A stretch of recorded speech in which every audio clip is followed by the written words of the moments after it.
Welcome to Affirmantra Tea, a podcast that's here to encourage and challenge you on your journey as I share mine. Join me as we speak life onto ourselves while keeping it real about life, healing, dreaming, and so much more. My name's Makeda and I'm your host. Thank you so much for being here. Welcome back to another episode of Affirmantra Tea. If you are new here, welcome. I'm glad you're here. Thank you for stopping by and tuning in with me. If you are an avid listener, I just want to say thank you so much for your support. Let's start off with some affirmations. Insecurity has no place in my heart or my mind. Jealousy has no place in my mind or my heart. Insecurity has no place in my heart or my mind. Jealousy has no place in my mind or my heart. Another success, talent, gifts, wealth, relationships, and or opportunities have no bearing on me and my potential. Another success, talents, gifts, wealth, relationships, and or opportunities have no bearing on my potential. I am kind to myself and my development. I am kind to myself and my development. I refrain from comparing myself to others because I am just enough the way that I am. I refrain from comparing myself to others because I am enough just the way that I am. I choose to stay in my own lane and continue on my own path. I choose to stay in my own lane and continue on my own path. In this episode, I'm going to be tackling comparison. I'm going to talk about why we compare ourselves, tips on how to not compare ourselves, the pros and cons of comparing ourselves, the effects of comparing ourselves. So let's dive in. We talk about comparison often, and I find that we talk about comparison in a negative way. And I totally understand why, because oftentimes we can overdo comparison to the point that it leads to jealousy. And that is most definitely not healthy. But let's talk about why we compare ourselves first. Comparison is a human tendency. I think it's fair to say that a lot of us at some point in our lives have looked at somebody else's situation or what they have, and we were like, I want that for myself. Or wondering why we don't have that for ourselves. But like I said, it is a human tendency. Everybody does it. And I think that there are ways that we could look at comparison in a positive light. For example, sometimes we compare who we were in the past to who we are now.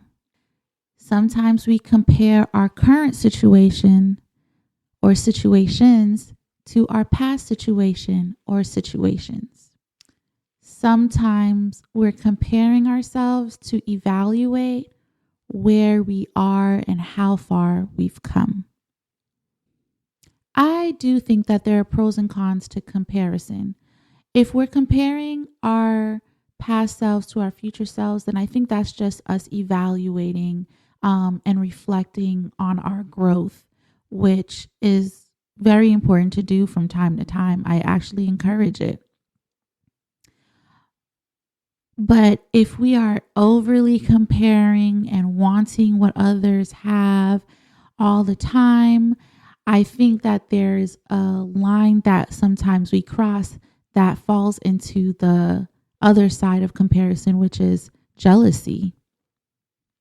So personally, I find that whenever I'm comparing myself to others, I find it to be super crippling For me personally, comparison or me comparing myself to others in like the creative circle or realm, um, it affects the way that I produce content or share my truth or share my art, um, because oftentimes it makes me not want to start. I have a hard time wanting to do it because I'm saying to myself that others have done it and they've done it successfully, and I'm lacking this and I don't have that. And it, like I said, it's crippling. It disables the potential that exists within me because I feel as though in order for me to accomplish this great thing, and in order for me to accomplish this goal, in order for me to take this risk, I'm comparing my journey to somebody else's. And I'm also thinking, and I think we oftentimes do this, think that it's easy for the other person, but I don't know the trials and tribulations, the blood and the sweat, the tears that it took for them to get to where they are at.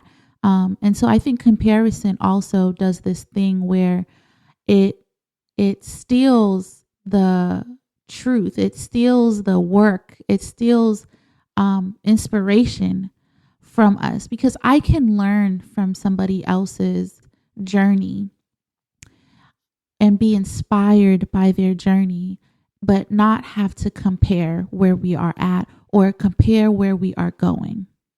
Too much comparison really does lead to jealousy, like I've mentioned. It leads to low self esteem, envy, and all of that.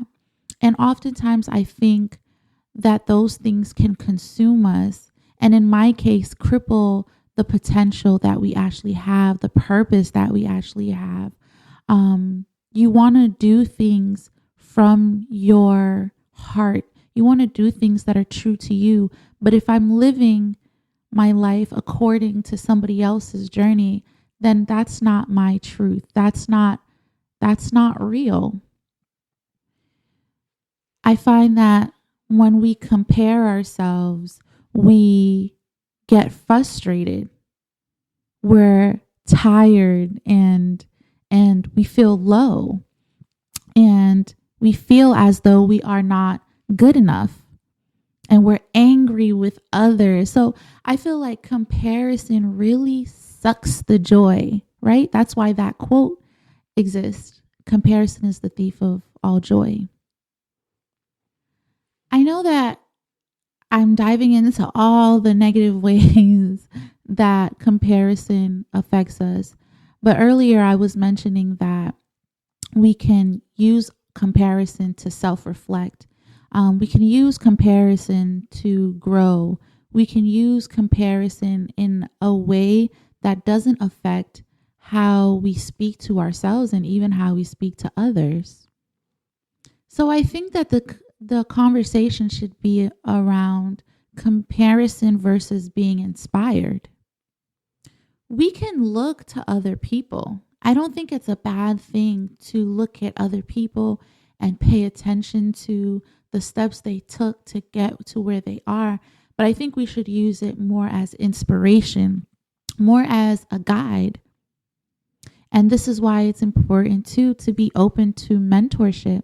Maybe you can speak to the people that you're inspired by and ask them questions about how they got to where they are, or how did they achieve this goal? How did they open that business? How did they get involved in this community? Whatever it is, I think that it's fine to look and be inspired. I think when we cross that and put our lives next to somebody else's, I think that's unfair to ourselves. But being inspired and asking questions and having someone to look up to, or all of that, is fine and safe. Just be mindful of the thoughts you're having while doing all of that. And in that same light, we have to be patient with ourselves. I think sometimes the comparison comes from this idea of, I want it now. I want it quickly. I want what they have. Or I've been doing very similar things to this person, and here they are. Here they are. They're winning. I've been working at it for so long. I've been doing this way, and it isn't showing up in my life, the success that this person has. And that is to address patience. That is to address also the fact that our experiences, our paths, our journeys are always going to be different. It doesn't mean for you to stop. Seeing someone else win or seeing someone else achieve something that you want doesn't mean that you have to stop. It means keep pushing, persevere, be determined, be persistent, because your time will come and your story will be beautiful, just as beautiful as the person you're probably comparing yourself to. And in fact, I find that if we focus more on that, more so the idea that my experience can help someone else who's dealing with something similar, I think that's powerful to think of rather than rushing and wanting to reach the finish line. You know what I'm saying? Sometimes we think that the grass is greener on the other side, and it's just like, woo, maybe it's not. Maybe that's not even real grass. And that's the thing about comparison too. It's like sometimes we have no idea what it took, what it entails to be this person, to be an influencer, to be successful, to be this entrepreneur. We have no idea sometimes. Sometimes we're just looking at things right in front of us without looking at the behind the scenes. So you think that the grass is greener on the other side, and it's probably not. And like I said, it's probably not even real grass. Let's talk about social media and comparison, because I couldn't not mention. I have to mention social media when talking about comparison, because we all have it. We all have phones. We're all scrolling. I mean, I hope that we're doing it safely and intentionally, but to say that we're all on that same page every day would not be honest, because I know I'm guilty of it too. Social media, everything is in the forefront. Everybody's posting their trips. Everybody's posting their wins. Everybody's posting. Everybody's posting. A lot of people are posting their lifestyle. A lot of people are posting their creations. And I think that's all fine and dandy. The danger is what is happening to us, the person scrolling, as we watch. Sometimes I find that we can't detach what is on our screen from what is real life. Social media, in actuality, is curated. Like, for example, when I post on Affirmantra T, I spend time editing videos. I will spend time editing this video. There were lots of hiccups to get this video to be what it is. So social media is curated. It's a thoughtful process to present something. It's a thoughtful process to present the finished product. And that is what we are seeing on social media. Oftentimes, it's a finished product. And the reason why I'm saying that is because we can see our girlies being bad. We can see how many followers someone has. We can see all of those things and be like, wow. But do we see the editing, the Photoshop, the taking out scenes? Do we see what it took for someone to present an aesthetic? Do we see what someone went through to master the art of poetry, the art of rapping, singing? Did we see them practicing? Did we see that? Oftentimes we don't. Like I said, we see the finished product. And when we're comparing ourselves to the finished product, I feel like that is a huge disservice to ourselves. There is a reality that is in social media, but I also feel like there's a reality that doesn't exist there. So it's dangerous to compare ourselves to something that isn't real. And I'm not going to say that everybody that's posting is lying or whatever the case. There's also a lot of honest people on social media who share their truths, who share the hiccups, who share their journey from start to finish. So you can really see what they went through, what they put into their work. So I'm not negating that. I just want us to enter a space of knowing that whatever we're seeing, it took time, it took work, it took patience, and also on the flip side, it took curation. Hopefully that makes sense. All right, let's get into some helpful tips to help heal and get over this thing that is comparison, to find joy in our own lives. Let's talk about it. I think it's important to be aware of what triggers the comparison, what triggers the negative self-talk that comes with the comparison. It's important to identify those things. It's also important to pay attention to whether or not your circle of friends or family are encouraging you, or are you around people that constantly put you down? Because that also reflects how you speak to yourself in a room full of people that you're inspired by. Pay attention to if you feel inadequate. I know that feeling can be very real. I've experienced that a few times in my life where, I'm in rooms and I feel like the people that are speaking or the people that are engaging in just a communal activity, I feel like, oh my gosh, they're so brilliant. Oh my gosh, I don't know if I fit in here because of X, Y, and Z. Pay attention to those things. Limit your time on social media. I know it's hard. I'm guilty of it too, but I know it'll help. Spend time doing something else that will make you proud of yourself. Go for a walk, pick up a book, read, tap into some music, listen to a podcast. Unfollow accounts that you find that provoke that spirit of comparison.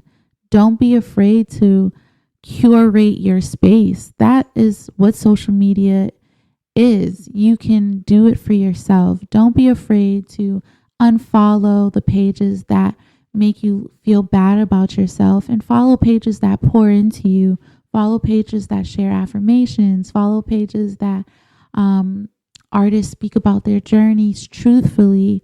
Follow pages that inspire you to be yourself and live in your own skin with joy and happiness.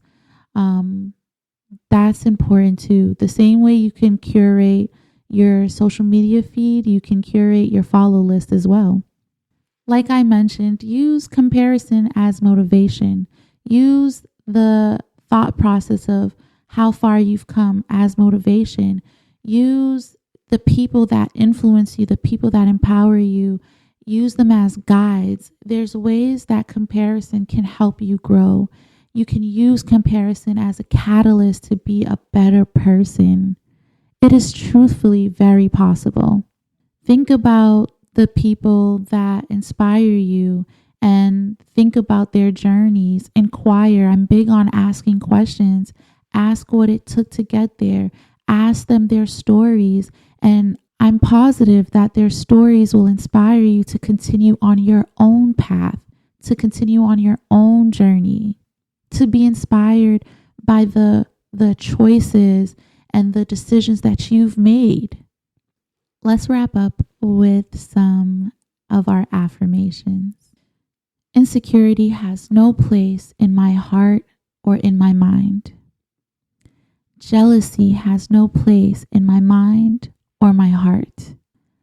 Another success, gifts, wealth, relationships, and or opportunities have no bearing on me and my potential. I am kind to myself and my development. I am kind to myself and my development. I refrain from comparing myself to others because I am good enough just the way that I am. Yes. I choose to stay in my own lane and continue on my path. I choose to stay in my own lane and continue on my path. Thank you guys so much for tapping into this episode of Affirmantra Tea. I hope you got some gems. I hope you were inspired, and I hope you were encouraged. See you guys next time. Talk to you later. Bye. Thank you so much for listening to Affirmantra Tea.